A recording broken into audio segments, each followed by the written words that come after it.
Hello hello, alors la modification des objets maintenant. Je pars du principe que vous savez déjà comment créer, contrôler, supprimer des objets. Si vous ne savez pas comment le faire, je vous invite grandement à jeter un œil à la vidéo précédente dans cette série de tutos qui est précisément dédiée à ça. Donc on va ici créer un nouvel objet et on va voir comment on peut le modifier. On affiche sa fenêtre. Et c'est parti. Donc la première chose qu'on peut changer, c'est le nom de l'objet. Mon nouvel objet ici. Lorsque vous modifiez une propriété d'un objet, d'un personnage, n'importe quoi en fait, n'oubliez jamais d'appuyer sur le bouton appliquer, qui non seulement applique les nouveaux changements, mais surtout les sauvegarde. Donc vous voyez que pour l'instant, l'objet s'appelle toujours objet 2, à la fois au-dessus de lui et à la fois dans tous les champs qui sont dédiés à son nom. Et que lorsque je vais cliquer sur appliquer, eh bien vous voyez que tous ces champs qui contiennent son nom sont maintenant mis à jour avec son nouveau nom. La deuxième chose qu'on va modifier, c'est l'image qui est affichée sur cet objet. Donc pour ça, on clique sur la petite image là qui est présente dans sa fenêtre et ça fait apparaître une nouvelle fenêtre qui va permettre de choisir une nouvelle image. Alors cette fenêtre, elle vous présente tout d'abord le répertoire dans lequel vous vous trouvez actuellement. Elle vous offre deux boutons pour vous déplacer dans les deux répertoires par défaut du jeu. Le premier, c'est le répertoire qui est packagé avec le jeu. Vous voyez qu'il est dans le répertoire d'installation du jeu, programme FileYag, et qui contient un certain nombre d'images par défaut dans lesquelles vous pouvez aller piocher, qui sont livrées avec le jeu. Le deuxième, c'est le répertoire de campagne, qui se trouve lui dans mes documents YAG User Library, avec le nom de la campagne et les images. Alors, je ne vais pas rentrer dans ces détails-là. Il y a une vidéo dédiée à la notion de campagne dans le jeu qui explique ce que c'est qu'une campagne et ce que c'est que ce répertoire, ce qu'est ce répertoire. Donc vous avez deux boutons pour aller directement en un clic dans les deux répertoires par défaut du jeu. Et puis ensuite, les autres boutons vont vous permettre de naviguer dans la totalité de votre arborescence. Alors le premier bouton de la liste sera toujours un bouton qui vous permet de remonter d'un cran dans l'arborescence, c'est-à-dire d'aller dans le répertoire par an. Donc si je remonte, je finis par arriver à mes drives ici, à mes partitions. Donc je vais retourner dans la partition C. Et les boutons suivants affiche les répertoires qui sont disponibles, donc les sous-répertoires de celui dans lequel vous vous trouvez actuellement, ce qui vous permet de naviguer dans l'arborescence, dans l'arborescence de votre disque, d'aller partout où vous voulez.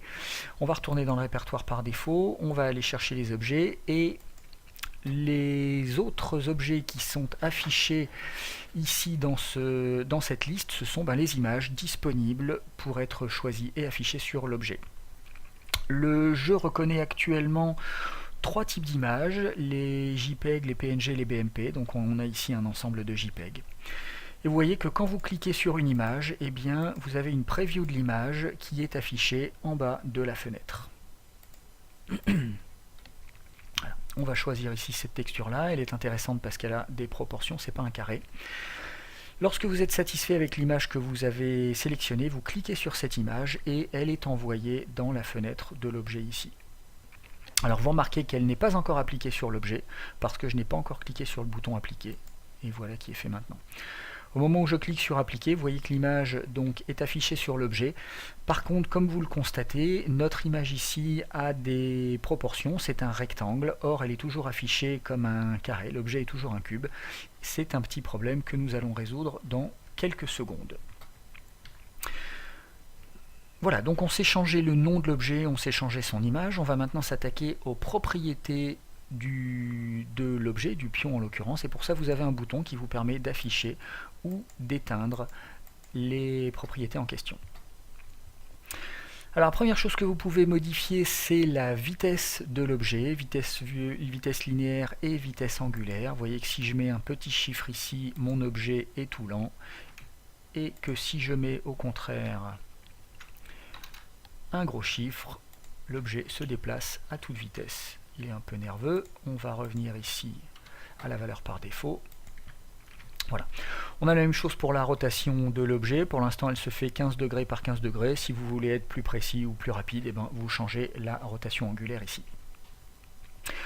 Ensuite, les proportions. Enfin, on y arrive. Alors, cette section-là vous présente deux boutons sur lesquels je vais revenir dans un instant. Et avant ça, elle vous donne la possibilité de modifier manuellement l'échelle et les proportions de l'objet. Par exemple, mon objet actuellement est un cube, vous voyez que j'ai 1, 1, 1. Si je veux qu'il soit 2 fois plus long que large, eh bien je mets un 2 ici et vous voyez que l'objet s'est transformé en un parallélépipède 2 fois plus long que large. On va revenir sur un 1 ici. Si je veux qu'il soit 2 fois plus haut ou 3 fois plus haut, eh bien je mets un nouveau chiffre et vous voyez que l'objet est modifié en fonction de ce chiffre-là. Revenons à un cube. Je peux également modifier son échelle. Par défaut, c'est 1,9 qui correspond à 1,90 m, qui est la taille d'un humain, un grand humain. On va mettre ici par exemple 0,5 et vous voyez que l'objet devient tout petit ici. Et si je veux un gros objet, eh ben, je mets un gros chiffre. On va revenir sur 2.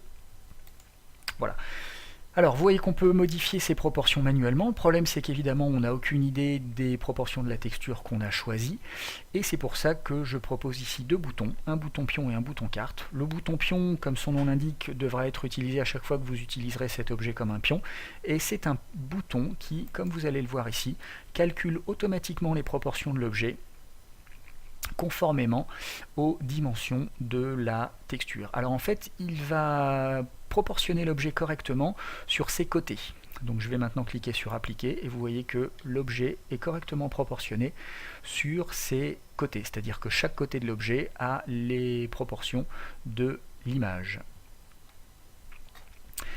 Le deuxième bouton, c'est le bouton carte qui lui sera utilisé lorsque l'objet sera une carte. Et ce que va faire ce bouton, c'est qu'il va proportionner correctement le haut.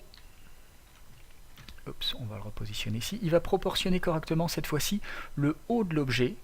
Et dans le même temps, je vais cliquer dessus ici. Vous voyez que cette fois-ci, c'est la longueur et la largeur qui sont reproportionnées. Et dans le même temps, il va passer la hauteur de l'objet à 0,01, ce qui va faire un objet relativement plat. Quand je vais cliquer sur appliquer ici, vous voyez que l'objet est devenu tout plat à cause du 0,01 ici, et que c'est cette fois-ci le haut de l'objet qui est proportionné conformément à l'image ici. Ce qui sera évidemment utile pour les cartes. Pour l'instant, on va en refaire un pion. Voilà. Et on va passer à la section suivante.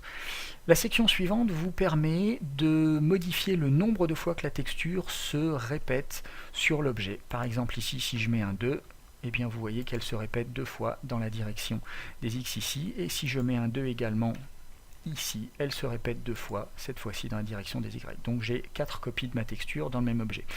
Alors ça peut être utile, on va choisir un autre objet pour vous illustrer ça. On va aller prendre un personnage, même si l'objet n'est pas encore un personnage. On va choisir, je crois que le voleur est très bien ici. Voilà.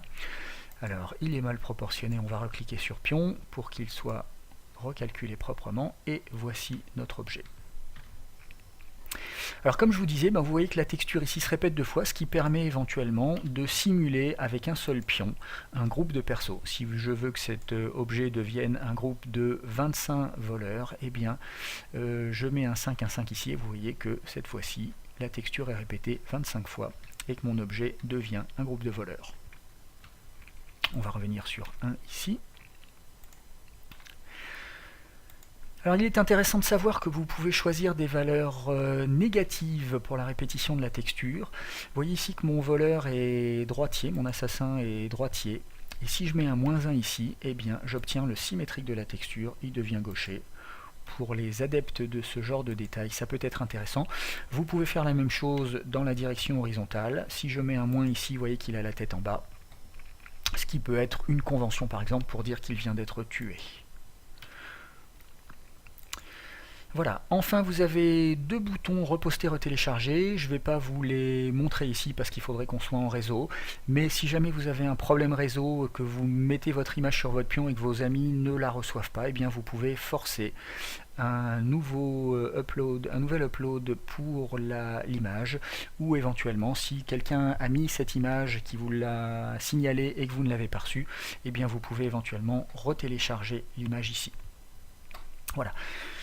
On va maintenant regarder comment placer des hexagones et des carrés sur notre pion. Et ben finalement on va utiliser une carte, une texture de carte. On va reposer ici l'objet, on va monter un petit peu ici pour être au-dessus de la carte, on va resélectionner l'objet et on va lui choisir une nouvelle image. Donc répertoire par défaut, je vous offre un certain nombre de cartes. On va prendre la carte de Greyhawk qui est superbe et on va appliquer ici. On va l'appeler Greyhawk et on applique. Voilà. On revient sur les propriétés du pion, je vais le ramener ici. Alors ce pion c'est une carte, donc on va cliquer sur carte de façon à ce qu'il soit proportionné correctement. Voici notre carte, elle est toute petite ici. Et donc on va de ce pas lui donner une échelle plus intéressante. Voilà qui est fait. Et on va le fixer également pour ne pas le sélectionner par erreur. Voilà, donc je peux maintenant afficher des hexagones en sélectionnant hexagone ou des carrés en sélectionnant carré ici.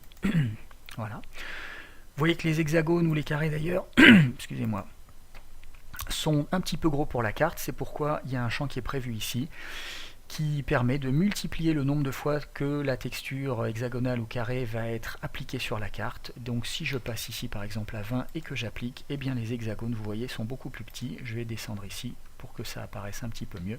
Voilà, vous voyez que les hexagones ici sont plus petits et sont utilisables avec cette carte-là. Voilà, on va retourner dans notre carte. On va la défixer ici, on va supprimer les hexagones et il nous reste à voir les lumières. Alors pour ça, on va revenir sur notre voleur tout à l'heure. Donc pour ça, on va choisir à nouveau la texture de notre voleur. Où était-il? Rogue ici, c'est parfait. On va lui donner un nom. Il est armé, on va en faire un assassin. On va appliquer. Évidemment, on va en refaire un pion ici. On va lui redonner des proportions correctes. Et voici notre assassin qui est de retour. Alors, pour vous montrer la dernière propriété qu'on peut modifier, qui est la lumière, je vais d'abord passer de nuit. Hop, 0. Appliquer, donc ici on va être de nuit, vous pouvez voir que j'ai un beau ciel étoilé, je ne vois plus bien mon objet, mais c'est précisément pour ça que j'ai éteint la lumière. Donc la dernière chose, c'est que l'objet est muni d'une lumière qui peut servir soit de lumière simple s'il s'agit d'un feu par exemple, ou si vous voulez éclairer quelque chose, une lumière fixe, ou lorsqu'il s'agit d'un personnage, ça peut tout simplement servir de torche. Donc on va ici allumer la lumière, on applique et vous voyez que l'objet se met à éclairer légèrement. Alors on peut modifier l'intensité, par exemple 5, pour avoir une lumière un peu plus intense. On peut également modifier le rayon d'action de la lumière. Je passe à 5 ici pour avoir une lumière qui s'étend un petit peu plus. Et enfin, on peut choisir la couleur de la lumière. Si c'est un magicien, il peut être éclairé de vert magiquement. Et si c'est un simple personnage comme ici qui se promène avec sa torche, on va choisir un orange un petit peu chaud ici pour simuler un feu de torche. Et voilà, vous voyez que maintenant mon personnage est paré pour aller se promener dans un donjon avec sa torche. Voilà, je vais arrêter la vidéo ici, elle est un petit peu longue mais vous avez vu qu'il y a beaucoup de choses à dire et à présenter sur les pions et on va s'arrêter ici, donc merci et à très bientôt pour la prochaine vidéo, ciao.